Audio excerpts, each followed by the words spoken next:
Good morning, Governor Lynch. My name is Mark LaFlamme. I'm the owner of Affordable Mobility in Auburn, New Hampshire.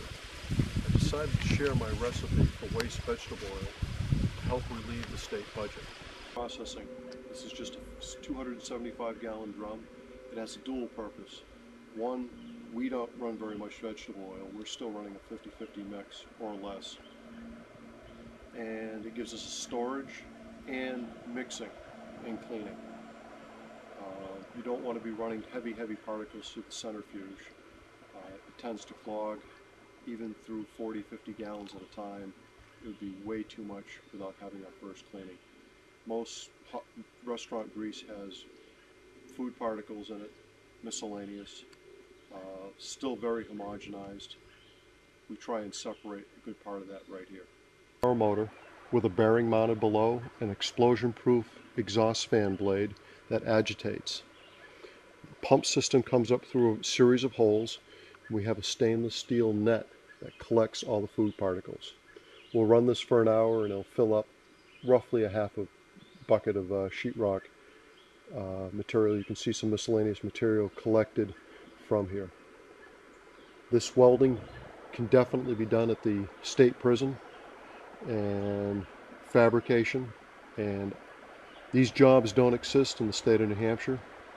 There's no reason why these, there's no reason why the state prisoners couldn't be fabricating these units and letting them process oil to save the state.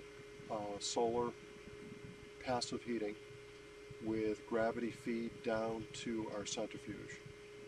We've been able to get the solar part of the unit up to 150 degrees, and it's been fine for cleaning. System with a start-stop circuit and a regular sump pump down back into this tank. We will clean this oil about 15 to 20 times before we put it in the vehicle. This is uncut, untreated oil. As you can see, the light color brown, there's still homogenation in it. That's what has to be taken out. Up here we have from our gravity feed an immersion heater for when it's not sunny days. For coming down, we have our two valves filtering down to our centrifuge. This pumps out of this barrel, cleans, and back into the barrel. Over here we have our centrifuge. Lift up the cover. You can see that it's just slowing down right now. You can see the oil draining out and the dirt that's collected. This is the amount of dirt pulled out of 2 runs through the centrifuge. This unit will do up to 500 gallons a day. This will be pulled out. That's food particles, and when this is done, this will leave us clean oil that we can run without any filter clogging. Using a simple system, we've got an extended float. These automatic controls operate the immersion heater for when times the solar isn't hot enough.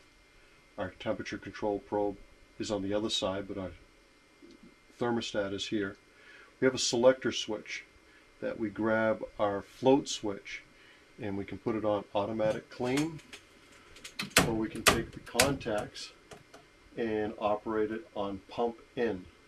And that shuts the unit down when we're pulling in material for a new batch of oil. The first processing tank that we showed you is just phase 1. That gets the oil partially clean. This is our finishing room. We're using simple stop-start circuits, and basically without automation this wouldn't be practical because it would be impossible labor-wise to clean. And this is something you really have to take a hard look at if you're thinking of setting up your own cleaning station. How much time do you want to put into this? It's at the point where I don't even want to do a small batch because I can't run it on automatic. If I can't do a full batch, don't even want to touch the oil. I'll wait till I get a complete batch to do a full clean, let the controls do automatic. I've actually run these controls through the night, gone on service work, and come back and had clean oil.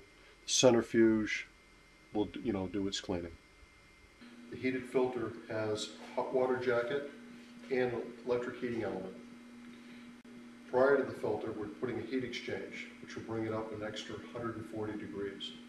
We're also putting in 3 temperature probes to monitor the temperature before, after the filter.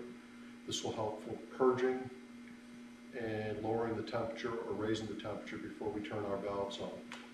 We've also got a valve that's wired.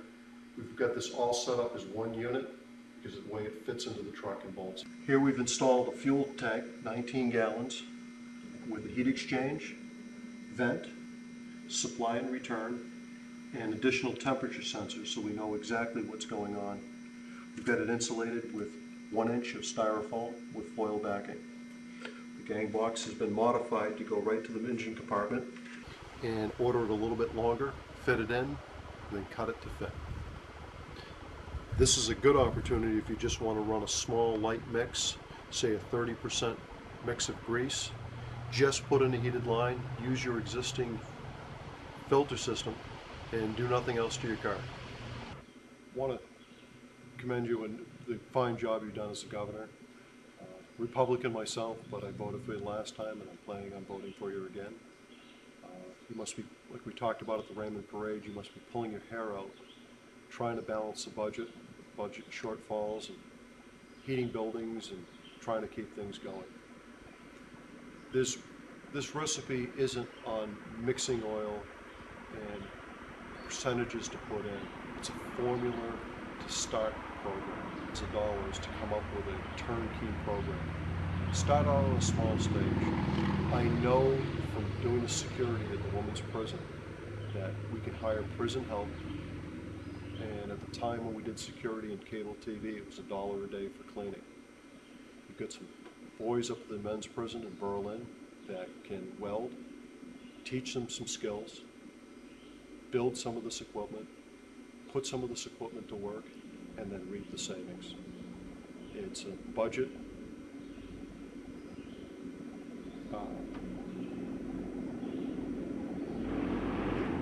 This would be a small help of the budget, but it's a start. There's one other thing that I learned. This is going from the mobility business, something that I just stumbled across. Is everybody realizes today it's the give me generation. They have their video games and they want to press a button and everything's going to happen. The old work ethics are gone. Something happens with a family when they have a family member with a disability. Suddenly that child that's misdirected can't, plan his next day ahead, suddenly takes on responsibilities. Maybe it's just growing up, maybe it's just being traumatized by seeing a relative that has a disability. Part of my recipe I feel that every governor should do with this program is go to the state universities.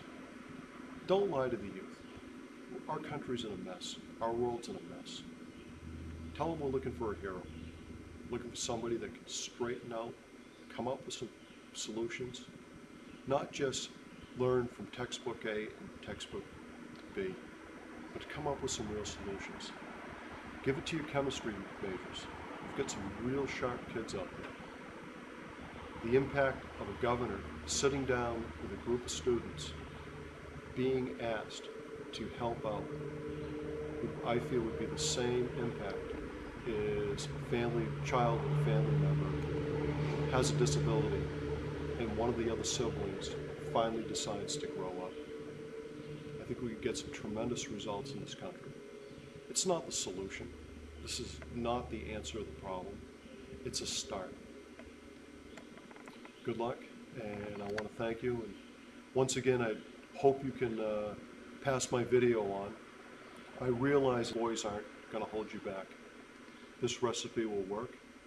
It's simple, and every state ought to do it together. Is convincing restaurants to give up their grease.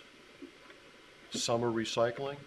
The majority of the grease in our area are being sent overseas, and they're getting pennies for it.